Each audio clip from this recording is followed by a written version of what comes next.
Hello friends, welcome to my channel Aarambh classes.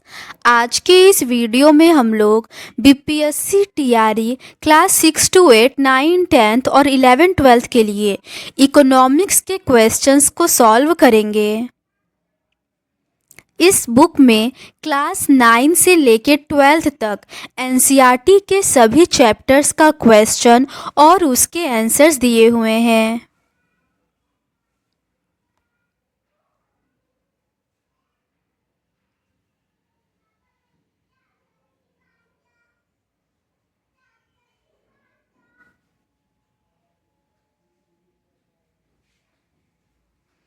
इस book में BPSC TRE 1.0, 2.0 और 3.0 में जो भी इकोनॉमिक्स के क्वेश्चन पूछे गए हैं वो सभी दिए हुए हैं।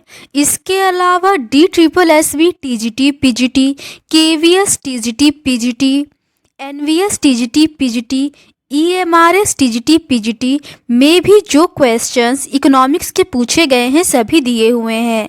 इस बुक में कुल 91 क्वेश्चन पेपर में इकोनॉमिक्स के जो भी क्वेश्चंस पूछे गए थे वो सभी दिए हुए हैं। तो बिना देर किए चलिए आज का ये वीडियो शुरू करते हैं। चैप्टर 18 तक के क्वेश्चंस का डिस्कशन हम लोगों ने इस सीरीज़ के प्रीवियस पार्ट में कर लिया है। आज हम लोग उसके आगे के क्वेश्चंस का डिस्कशन आपके साथ करेंगे। आगे के प्रश्न रीढ़ की शर्तें से संबंधित है। क्वेश्चन नंबर 111 है, रीढ़ के औपचारिक स्रोतों के कामकाज की निगरानी डैश द्वारा की जाती है। इसका सही आंसर है ऑप्शन सी, भारतीय रिजर्व बैंक। रीढ़ के औपचारिक स्रोतों के कामकाज की निगरानी रिजर्व बैंक द्वारा की जाती है। बैंक अपने ग्राहकों से जो जमा स्वीकार करते हैं उसका कुछ हिस्सा अपने पास रखकर शेष को ऋण के रूप में वितरित कर देती है, जिसके लिए बैंक ऋण लेने वाले की संपत्ति को अपने पास गिरवी रख लेता है। इन ऋणों की निगरानी आरबीआई द्वारा की जाती है। अगला प्रश्न है, सदाबहार लोन एवरग्रीनिंग ऑफ लोन्स को कहा जाता है। इसका सही आंसर है ऑप्शन बी, मौजूद कर्जदारों को अतिरिक्त ऋण देता है बैंक को। सदाबहार ऋण के अंतर्गत बैंक अपने मौजूदा उधारकर्ताओं को अतिरिक्त ऋण देता है। इसके अंतर्गत ऋण के निर्दिष्ट अवधि के दौरान मूलधन के पुनर्भुगतान की आवश्यकता नहीं होती। इसमें उधारकर्ता को ऋण अवधि के दौरान केवल ब्याज का भुगतान करना होता है। इसे अस्थायी ऋण के रूप में जाना जाता है।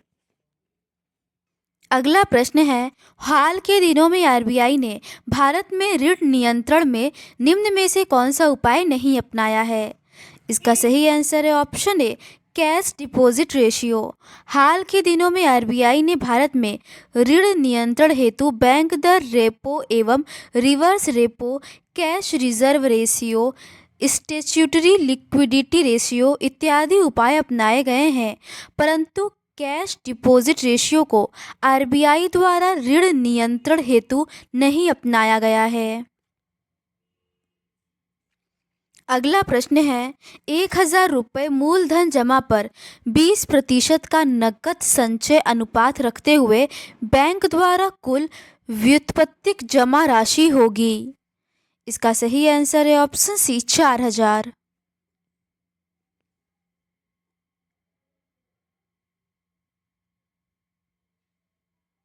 अगला प्रश्न है, एक परिसंपत्ति जिसे उधारकर्ता ऋणदाता की पुनर्भुगतान गारंटी के रूप में उपयोग करता है।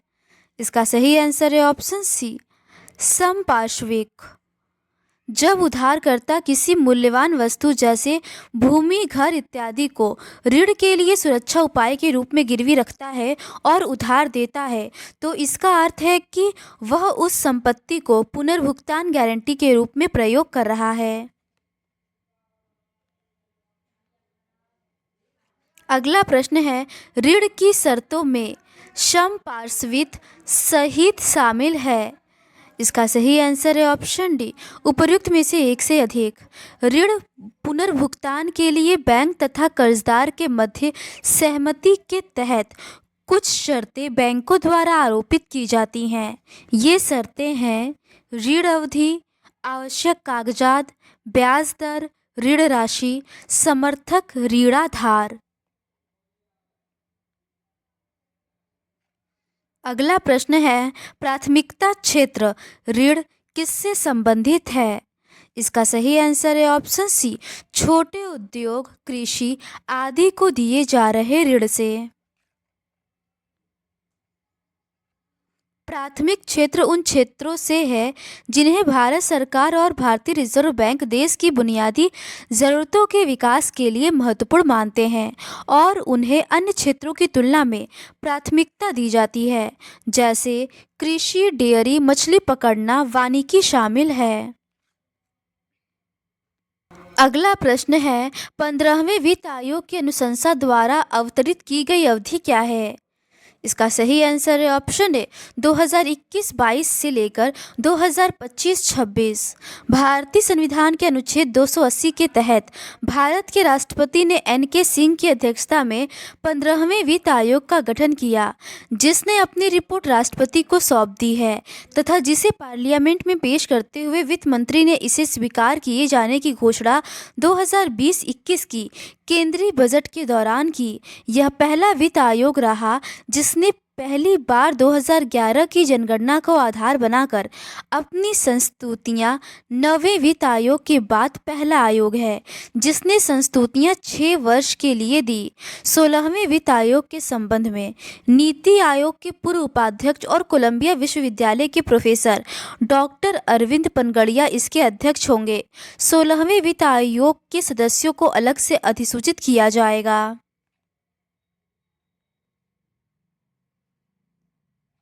अगला प्रश्न है, निम्नलिखित में से कौन केंद्र राज्य वित्तीय संबंधों का निर्धारण करता है?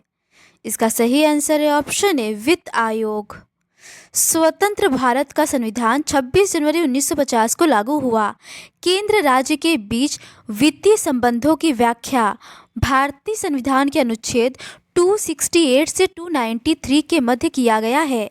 वित्त आयोग एक संवैधानिक निकाय है जो राजकोषीय संघवाद की धुरी है, जिसका गठन संविधान के अनुच्छेद 280 के तहत किया जाता है।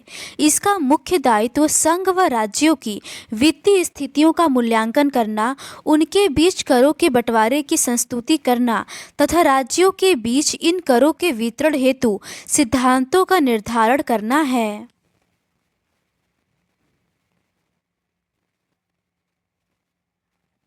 अगला प्रश्न है, निम्नलिखित में से कौन से ग्रामीण ऋण के संस्थागत स्रोत हैं?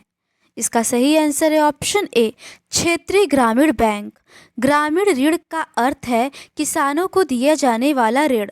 ग्रामीण ऋण के संस्थागत स्रोत में शामिल प्रमुख संस्थान क्षेत्रीय ग्रामीण बैंक, वाणिज्यिक बैंक, भूमि विकास बैंक और सहकारी समितियां इत्यादि हैं, जबकि गैर संस्थागत स्रोत में साहूकार, व्यापारी, जमींदार आदि शामिल हैं। अगला प्रश्न है, निम्नलिखित में से कौन सा सार्वजनिक ऋण प्रबंधन का एक सिद्धांत है? पहला है, सार्वजनिक ऋण चुकाने की लागत न्यूनतम होनी चाहिए। दूसरा है, यदि ऋण को नई मुद्रा के रूप में जारी करके भुगतान करा जाता है तो यह मुद्रास्फीति पैदा कर सकता है। इसका सही आंसर है ऑप्शन डी, पहला और दूसरा दोनों। सार्वजनिक ऋण प्रबंधन सिद्धांत के अंतर्गत सार्वजनिक ऋण चुकाने की लागत न्यूनतम होनी चाहिए। यदि ऋण का भुगतान नई मुद्रा जारी करके किया जाता है तो इससे मुद्रास्फीति की स्थिति पैदा हो सकती है। अगला प्रश्न है, निम्नलिखित में से कौन भारत में आंतरिक ऋण के घटक हैं? पहला है मुआवजा और अन्य बॉन्ड। दूसरा है 14 दिवसीय इंटरमीडिएट ट्रेजरी बिल। तीसरा है अंतर्राष्ट्रीय वित्तीय संस्थानों को जारी प्रतिभूतियां। इसका सही आंसर है ऑप्शन ए, पहला, दूसरा और तीसरा। मुआवजा और अन्य बॉन्ड, 14 दिवसीय इंटरमीडिएट ट्रेजरी बिल, अंतर्राष्ट्रीय वित्तीय संस्थानों को जारी प्रतिभूतियां भारत में आंतरिक ऋण के घटक हैं। आंतरिक कर्ज के अंतर्गत खुले बाजार में जुटाए जाने वाले ऋण, रिजर्व बैंक को जारी की गई विशेष प्रतिभूतियां, क्षति आपूर्ति तथा अन्य बॉन्ड इत्यादि शामिल हैं। इसमें केवल राज्य सरकारों, वाणिज्यिक बैंकों और अन्य पार्टियों के नाम से जारी की गई 14 दिवसीय राजकोषीय हुंडियों सहित राजकोषीय हुंडियां अंतर्राष्ट्रीय विकास संघ, अंतर्राष्ट्रीय कृषि विकास निधि, अफ्रीकी विकास और एशियाई विकास बैंक जैसे अंतर्राष्ट्रीय वित्तीय संस्थाओं के नाम जारी की गई अपक्राम्य निर्ब्याज रुपया प्रतिभूतियां भी शामिल हैं। अगला प्रश्न है, सहायक ऋण पत्र यह इनके द्वारा जारी की गई मांग होती है। इसका सही आंसर है ऑप्शन ए, वित्तीय संस्थाएं।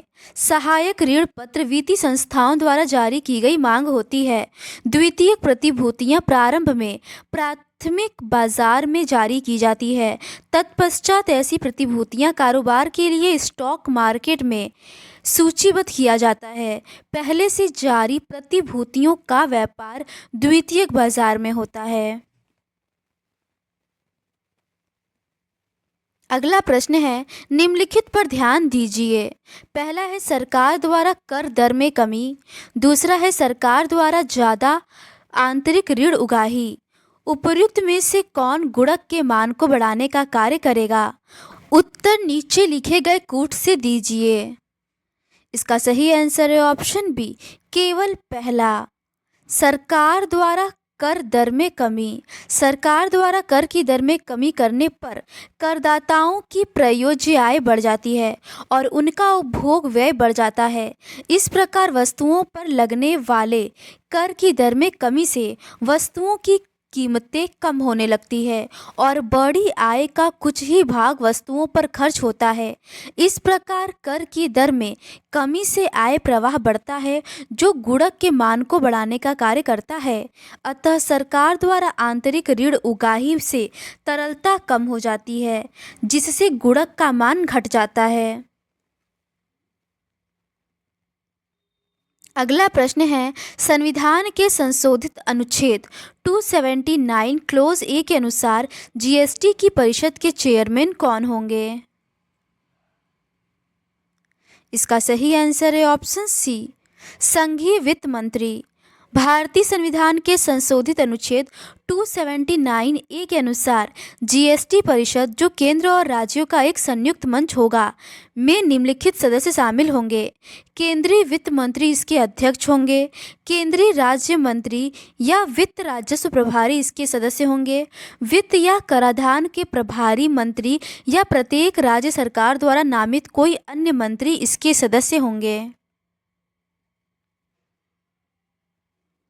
आगे के प्रश्न भारत में औपचारिक क्षेत्रक में साख से संबंधित है।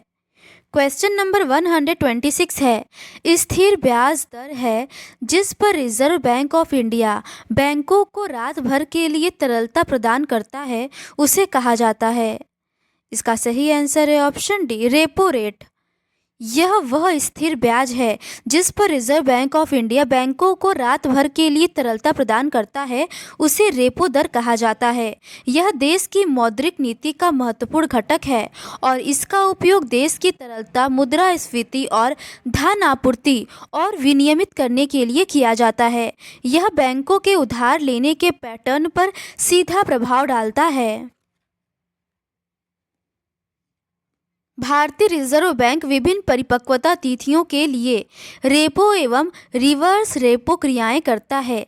यह क्रियाएं भारतीय रिजर्व बैंक का प्रमुख उपकरण बन गए हैं।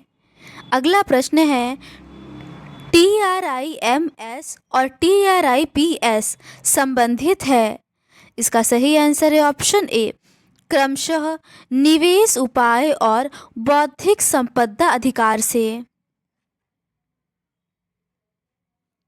ट्रिप्स बौद्धिक संपदा अधिकार के व्यापार से संबंधित है।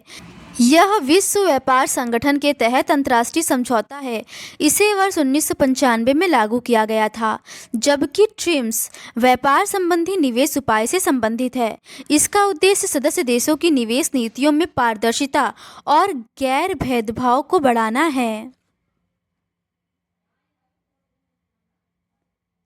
अगला प्रश्न है, निम्नलिखित दो कथनों, अभिकथन और कारण को ध्यानपूर्वक पढ़ें और दिए गए कथनों के संबंध में योग्य विकल्प का चयन करें। अभिकथन है, 1991 से भारत में शुरू किए गए आर्थिक सुधारों ने निजी क्षेत्र पर अधिक जोर दिया है। कारण है, निवेश पर कम लाभ और क्षमता के खराब उपयोग की वजह से सार्वजनिक क्षेत्र में निराशा शुरू हो गई थी। इसका सही आंसर है ऑप्शन ए और बी दोनों स्वतंत्र रूप से सत्य है। 1991 में भारत में शुरू किए गए आर्थिक सुधारों ने निजी क्षेत्र पर अधिक जोर दिया है। इसके तहत एलपीजी उदारीकरण, निजीकरण और वैश्वीकरण को लागू किया गया और सरकारी हस्तक्षेप व प्रतिबंधों को कम किया गया। वहीं निवेश पर कम लाभ और क्षमता के खराब उपयोग की वजह से सार्वजनिक क्षेत्र में निराशा शुरू हुई। अगला प्रश्न है, भारत में बैंक अपनी जमा का कितना प्रतिशत धन नकदी के रूप में रखते हैं? इसका सही आंसर है ऑप्शन बी 15%। भारत में बैंक अपनी जमा का 15% धन नकदी के रूप में रखते हैं। इस नकद जमा को आरक्षित के रूप में जाना जाता है। यह नकदी जमाकर्ताओं को भुगतान करने के लिए रखी जाती है, जो किसी भी दिन पैसे निकालने के लिए बैंक आ सकते हैं। इससे यह सुनिश्चित करने में सार्थक साबित होता है कि बैंक द्वारा अधिक खर्च करने पर भी लोगों के पास पैसा उपलब्ध है। अगला प्रश्न है, निम्नलिखित में से बिहार स्टार्टअप नीति 2022 का सही उद्देश्य चुनिए। इसका सही आंसर है ऑप्शन डी, उपर्युक्त में से एक से अधिक।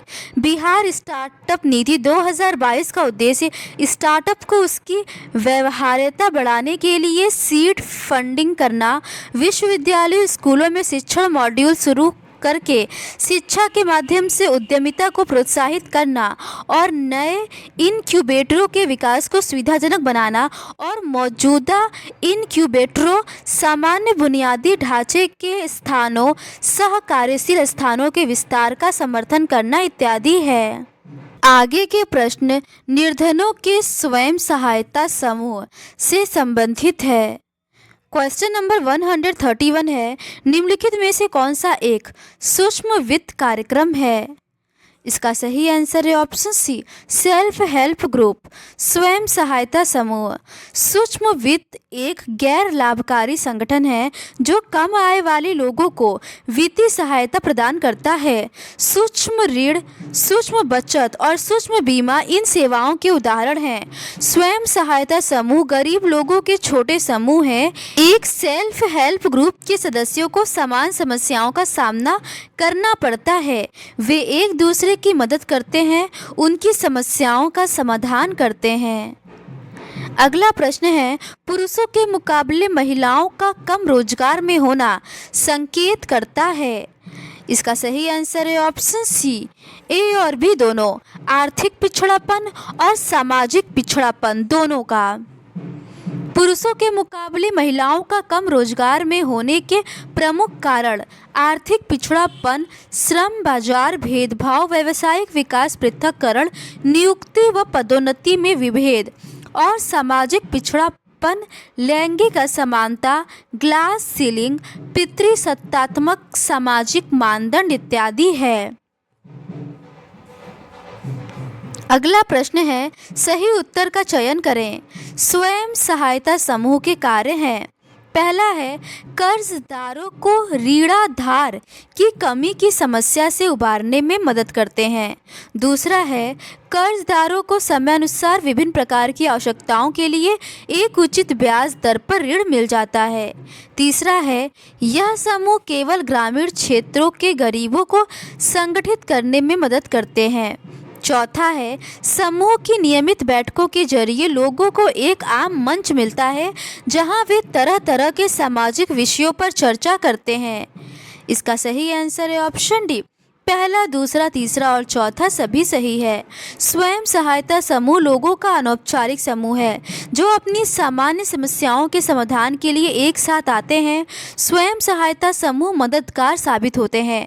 उधारकर्ताओं को संपार्श्विक की कमी की समस्या से उबारने लोगों को विभिन्न उद्देश्यों के लिए समय पर और उचित दरों पर ऋण उपलब्ध कराना, ग्रामीण गरीबों को एकजुट करने में और नियमित बैठकों के माध्यम से विभिन्न सामाजिक मुद्दों पर चर्चा व कार्य करने के लिए एक मंच प्रदान करना इत्यादि है। अगला प्रश्न है, भारत में सहकारी बैंकों को पुनर्वित्त की सुविधा कौन देता है? इसका सही आंसर है ऑप्शन बी, नाबार्ड।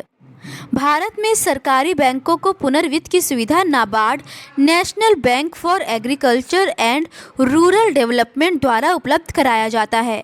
नाबार्ड की स्थापना 12 जुलाई 1982 को हुई थी तथा इसका मुख्यालय मुंबई में है। अगला प्रश्न है, स्वयं सहायता समूहों में अधिकांश निर्णय कौन लेता है? इसका सही आंसर है ऑप्शन डी, सदस्य। स्वयं सहायता समूहों में अधिकांश निर्णय सदस्य द्वारा लिया जाता है। सदस्य ऋण गतिविधियों और बचत से संबंधित अधिकांश महत्वपूर्ण निर्णय लेने के लिए जिम्मेदार हैं। समूह के सदस्य दिए जाने वाले ऋणों के बारे में, समूह पुनर्भुगतान, अनुसूची राशि, लगाए जाने वाले ब्याज आदि पर निर्णय लेता है।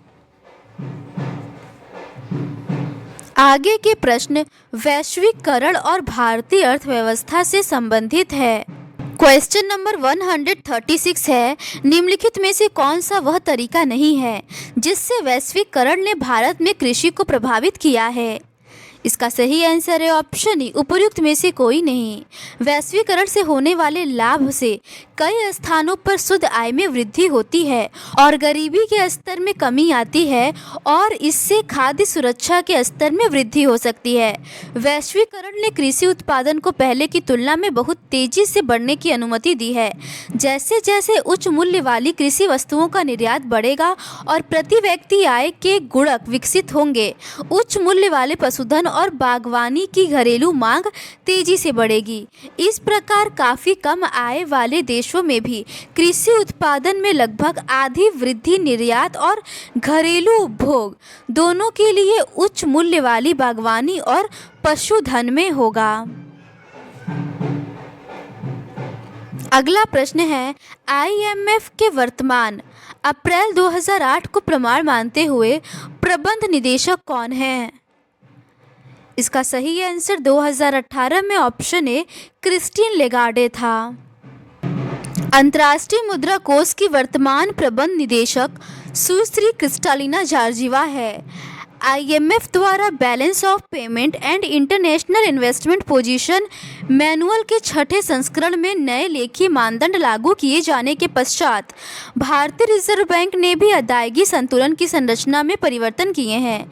नए वर्गीकरण के अनुसार लेन देन को 3 खातों में बांटा गया है, चालू खाता, वित्तीय खाता तथा पूंजी खाता। सबसे महत्वपूर्ण परिवर्तन यह है कि वित्तीय परिसंपत्तियों जैसे बॉन्ड और इक्विटी शेयरों में व्यापार के कारण होने वाले सभी लेन देनों को अब वित्तीय खाते में रख दिया गया है। आगे के प्रश्न अंतर्देशीय उत्पादन से संबंधित है। क्वेश्चन नंबर 138 है, भौगोलिक संकेतन हेतु निम्नलिखित कथनों पर ध्यान दें। पहला है, यह सेवा में व्यापार के सामान्य समझौते का अंग है। दूसरा है, यह व्यापार संबंधी बौद्धिक संपदा अधिकार का हिस्सा है। उपर्युक्त में से कौन सा कथन सही है? नीचे लिखे कूट से उत्तर दीजिए। इसका सही आंसर है ऑप्शन बी, केवल दूसरा सही है। भौगोलिक संकेतक GI यह उन उत्पादों को प्रदान किया जाता है जो किसी विशेष भौगोलिक क्षेत्र में ही उत्पादित किए जाते हैं।